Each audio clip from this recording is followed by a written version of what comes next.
దాదాపు పిసిసి అధ్యక్షుడు, 15 మంది మంత్రులు,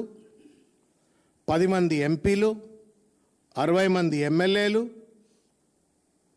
ఏఐసిసి ప్రధాన కార్యదర్శి, కార్యదర్శులు, కార్యకర్త నుండి డీజీపీ వరకు పోలీసులు, ఎన్నికల సిబ్బంది అందరూ కుమ్మక్కైపోయి ఇంతమంది కలిసి భర్త కోల్పోయినటువంటి ఒక మహిళ మీద అనేక దాష్టికాలకు పాల్పడి, బీఆర్ఎస్ పార్టీ కార్యకర్తలపైన అనేక దాష్టికాలకు పాల్పడి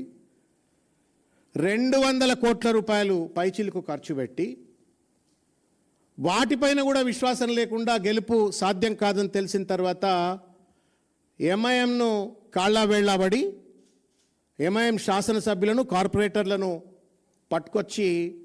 బోగస్ ఓటర్లతో గెలిచిన తర్వాత కూడా తానేదో గెలిచినట్టు, అదేదో రిఫరెండం అయినట్టు, ఆయన ప్రభుత్వం అంతా కూడా అద్భుతంగా ఉందని చెప్పని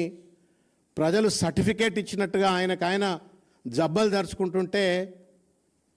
నవ్వాలనా ఏడవాలనా అర్థం కానటువంటి ఒక పరిస్థితి. ఇది ప్రజలకు అర్థమైంది.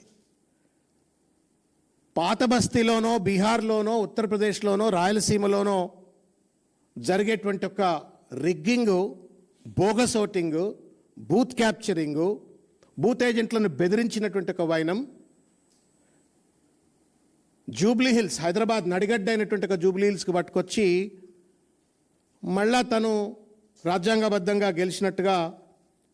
నాటకాలు చేస్తున్నటువంటి ఒక వైఖరిని తీవ్రంగా ఖండిస్తూ ఉన్నాం.